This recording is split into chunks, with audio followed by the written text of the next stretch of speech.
তুই আমাকে কেন বিয়ে করলি? বিয়ে মানুষ কেন করে জানিস না, নাকি এটাও শিখিসনি? জানি না, আর জানতেও চাই না। তুই আমাকে বিয়ে করেছিস কেন? হ্যাঁ, আমি তোকে বলেছিলাম আমাকে বিয়ে করতে? তোর না হয় বিয়ে করার ইচ্ছা নেই, কিন্তু আমার তো আছে। বিয়ে করার ইচ্ছা থাকলে তুই অন্য কাউকে বিয়ে করতি, কিন্তু আমার মতো একটা নিষ্পাপ মেয়েকে কেন শেষ পর্যন্ত তোর বিয়ে করতে হলো? ওরে আমার নিষ্পাপ রে, তুই নিষ্পাপ হলে বাচ্চা মেয়েগুলো কি? হ্যাঁ, একদম আমাকে এসব বলবি না। তুই কিন্তু রীতিমতো ইনসাল্ট করছিস আমাকে। এভাবে বলতে পারিস না তুই। তোমাকে এভাবে না বললে কিভাবে বলবে? বাবু সোনা জান কলিজা বলে ডাকবে? ওকে, ওইভাবেই ডাকবো। আমি তোরে ঢং দেখতে চাই না। তুই আমাকে কেন বিয়ে করেছিস কুত্তা? আমি তোকে বলেছিলাম নাকি আমাকে বিয়ে কর?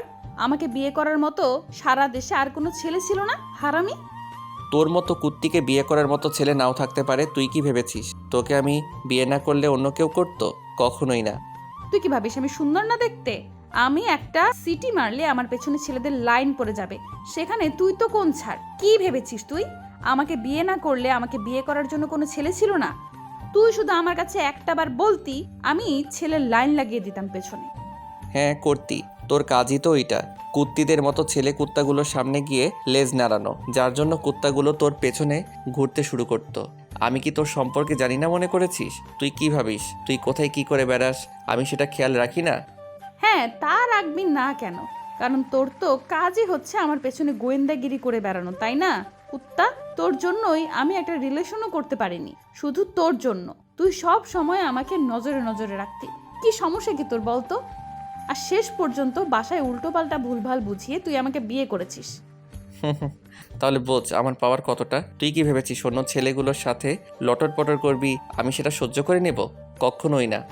আমি তো জানি তুই তাই করবি, কারণ আমি তোকে হাড়ে হাড়ে চিনি। তুই তো একটা কুত্তা, অন্য মেয়েগুলোর সাথে লটর পটর করবি, আর আমি কোনো ছেলের সাথে একটু কথা বললেই দোষ। শেষ পর্যন্ত কিনা তুই এরকম একটা কাজ করলি। কি বলেছিস আব্বু আম্মুকে, যার জন্য আজকে আমাদের বিয়েটা দিয়ে দিল? আমি কি বলবো? যা বলার আমার ফ্রেন্ড বলে দিয়েছে। কি বলেছে আল্লাহ? ওই কুত্তাটা আবার কি বলেছে? নিশ্চয়ই ভুলভাল কিছু বুঝিয়ে আমার বাসায়, তাই না? কি বলতে পারে বুঝতে পারছিস না? তোর বাসায় গিয়ে হয়তো বলেছে আমাদের মধ্যে সেই লেভেলের প্রেম চলছে, আর তুই আমাকে ছাড়া বাঁচতে পারবি না, সেই জন্য তুই পাগলামি করিস আর বলিস সুইসাইড করে নিবি। কবে কখন কোথায় আমি বললাম তোর জন্য আমি সুইসাইড করে নেব? আল্লাহ, এর থেকে তো আমি সত্যি মরে যাওয়া ভালো ছিল। তাহলে এই কুত্তাটাকে বিয়ে করতে হতো না। জান, তুমি এমন করে বলতেছো কেন? আমি কি তোমাকে কম ভালোবাসি বলো শোনা? এখন একদম নাটক করবি না। তোর এই নাটকের পেছনে আমি অন্য কোনো রহস্যের গন্ধ পাচ্ছি। জান, তুমি এমন করে বলতেছো কেন? আমি না তোমাকে প্রচণ্ড ভালোবাসি। তাহলে তুই আমাকে এমন করে বলতে পারলে কলিজা? হ্যাঁ, পারলাম। তোর মতো কুত্তাকে এর থেকে কি করে বলবে? আমারই ভুল হয়েছে, তোর সাথে ফ্রেন্ডশিপ করাটাই আমার জীবনের সবচেয়ে বড় ভুল। না হলে আজকে আমাকে এরকম একটা শাস্তি পেতে হতো না। তোর মতো একটা বাদরকে আমার বিয়ে করতে হতো না। জান, তুমি এমন করে কথা বললে আমার কষ্ট হয় না বুঝি? তুমি বুঝতে পারো না আমি তোমাকে কতটা ভালোবাসি সোনা পাখিটা? একদম ন্যাকামি করবি না। আর কোনো নাটক আমার সামনে করতে আসবি না। তাহলে কিন্তু আমার থেকে খারাপ আর কেউ হবে না। আচ্ছা করবো না। এখন শোনো, তুমি রাগারাগি করো না কলিজা, কাছে আসো, আমরা বাসরটা করি কেমন? আমার না খুব আদর আদর পাচ্ছে, তোমার আদর পেতে ইচ্ছা করছে।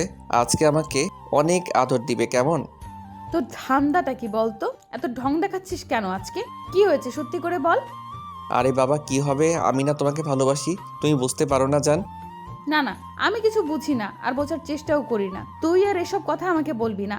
তাহলে কিন্তু আমি আন্টি আঙ্কেলকে এমন কিছু বলবো যার জন্য ওরা তোকে সেই লেভেলের থেরাপি দিবে। জান, তুমি এমনটা করতে পারবে বলো? তাছাড়া আন্টি আঙ্কেল কাদের বলছো? এখন ওনারা তোমার আব্বু আম্মু হয়ে গেছে, তাই আব্বু আম্মুকে বলবে। উফ, এ তো আমাকে পুরো পাগল করে দিবে। ফ্রেন্ডশিপ হওয়ার পর থেকে না পেরেছি কোনো ছেলের সাথে এক মুহূর্ত কথা বলতে, না পেরেছি এক দণ্ড তোকে ছেড়ে দূরে থাকতে। এখন আবার তুই আমার লাইফে এসেছিস, শেষ পর্যন্ত জোর করে আমাকে বিয়েটাও করেছিস। এখন না জানি আমাকে কতটা জ্বালাবে। আল্লাহ, তুমি আমাকে মাফ করো। জান, তুমি অন্য কোনো ছেলের সাথে কথা বলবে কেন? আমি না তোমাকে প্রচণ্ড পরিমাণে ভালোবাসি, আর তাছাড়া তোমাকে জোর করে বিয়ে করব কেন? আমি তো তোমাকে ভালোবাসি বলো, তাই ভালোবেসেই বিয়েটা করেছি। কিন্তু আমি তো তোকে ভালোবাসি না। তুই বুঝতে পারিস না? আমার তোকে এখন অসহ্য লাগছে। তোর জন্য আমি একটা রিলেশনও করতে পারিনি। কতগুলো ছেলে আমাকে প্রপোজ করেছে। তুই প্রত্যেকটা ছেলেকে এমনভাবে মেরেছিস যার জন্য ওরা পরের দিন আর কলেজের মুখও হতে পারেনি। জান, তুমি এর পেছনে শুধু আমার রাগটাই দেখছো, আমার ভালোবাসাটা কি তোমার চোখে পড়ছে না? আমি তোমাকে প্রচণ্ড ভালোবাসি, তুমি কি সেটা বুঝতে পারো না কলিজা? বুঝতে পারবো না কেন, অবশ্যই পারি। সেই খুশিতে আমার পটল তুলতে ইচ্ছে করছে। তুমি কি বলতে এমন কথা বলো না কলিজা, আমার কষ্ট হয় না বুঝি? বলছি না কোনো নাটক করবি না, আমার এসব নাটক একদম পছন্দ না। তোর জন্য আমার পুরো লাইফটা হেল হয়ে গেল। উপরওয়ালা যে কুক্ষণে তোর সাথে আমাকে ফ্রেন্ডশিপ করিয়ে দিয়েছিল সেটা উনিই জানেন। ঈশান বুঝতে পারলো মিমকে এভাবে শান্ত করা যাবে না, আর মিম বিয়েটা করতে চায়নি, তাই হয়তো প্রচন্ড পরিমাণে রেগে আছে। এবার ঈশান মিমের দিকে এগিয়ে যেতে লাগলো। ওকে এগিয়ে আসতে দেখে মিম অনেকটা ভয় পেয়ে গেল আর বলতে লাগলো, একদম কাছে আসবি না, তাহলে কি?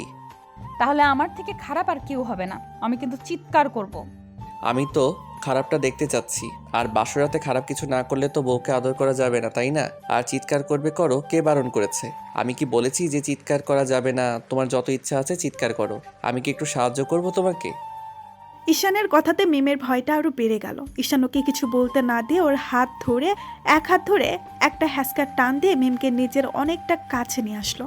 তারপর ওর কোমর জড়িয়ে ধরে চোখের দিকে তাকিয়ে রইল। ঈশানের কর্মকাণ্ড মিম হতভম্ব হয়ে রইল। তখন ঈশান ওর নাকের সাথে নাকটা লাগিয়ে দিয়ে বলতে লাগলো, এমন করে কি দেখো? প্লিজ আমার সাথে উল্টাপাল্টা কিছু করিস না, আমি তোকে স্বামী হিসেবে মানতে পারবো না। আজ মানলে কাল তো ঠিকই মানবে। আর শোনা, এত নাটক করো না তো। আমি তোমাকে ভালোবাসি বলেই বিয়ে করেছি, তুমি কি সেটা বুঝতে পারছো না? আমি কিছু বুঝতে পারছি না, আর বুঝতেও চাই না। তুই প্লিজ আমার কাছে আসিস না। অনেকটা কাছে চলে আসছি, এর থেকে আর কাছে আসা যাওয়া যায় না। তুমি কি আমাকে আরো অনেক বেশি কাছে চাও? আমি জানি তুমি কেন বারণ করছো। আমি যেন তোমার আরো কাছে আসি। সমস্যা নেই, আগে অন্তত একটু আদর করতে শুরু করি, তারপর একসাথে মিশে যাব দুজনে।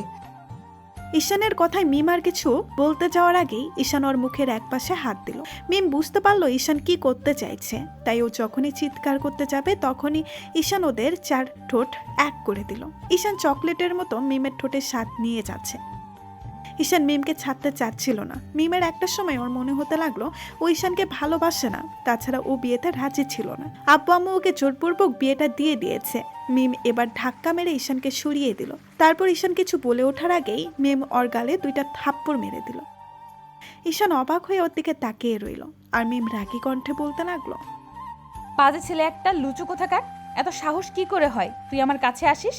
তোকে বলছি না আমি তোকে ভালোবাসি না, তোকে ভালোবেসে বিয়ে করিনি। তুই ওই বাদর বন্ধুর ভুলভাল কথা বলাতে আব্বু আম্মু জোরপূর্বক তোর সাথে আমার বিয়েটা দিয়েছে।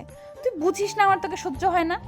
কিন্তু আমি তো তোকে প্রচণ্ড পরিমাণে ভালোবাসি, তুই কেন বুঝতে পারিস না? অন্য ছেলেগুলোর পাশে আমি তোকে সহ্য করতে পারি না। কেন তোকে সবসময় চোখে চোখে রাখি? কিসের জন্য তোকে এত বেশি কেয়ার করি?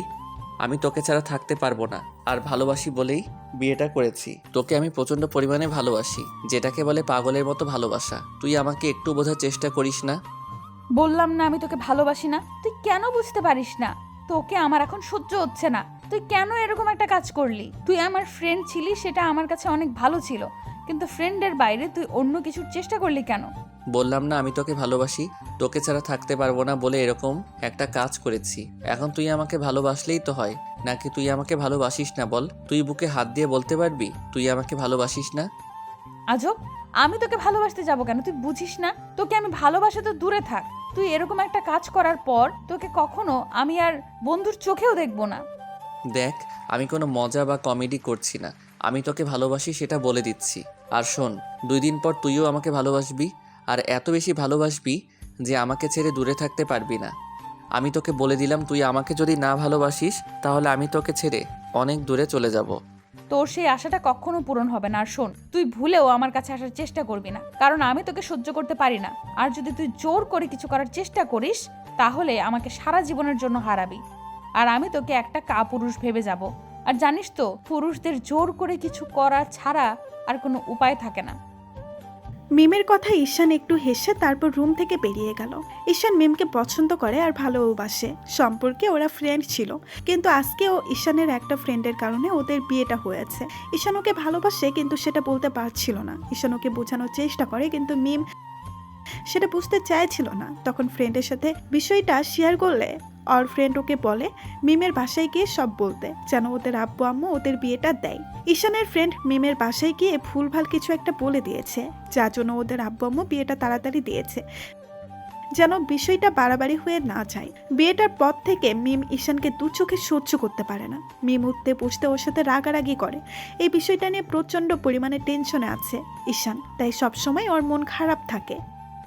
ঈশান অনেক ভেবেচিন্তে ডিসিশন নিয়েছে ও মিমকে আর চালাবে না, তাই মিমের বদলে অন্য কাউকে ভালোবাসার চেষ্টা করবে। তাই ঠিক তেমনটাই করতে শুরু করে দিয়েছে। মিম একদিন কলেজে যায়, গিয়ে দেখে ঈশান একটা মেয়ের সাথে হাসাহাসি করে কথা বলছে।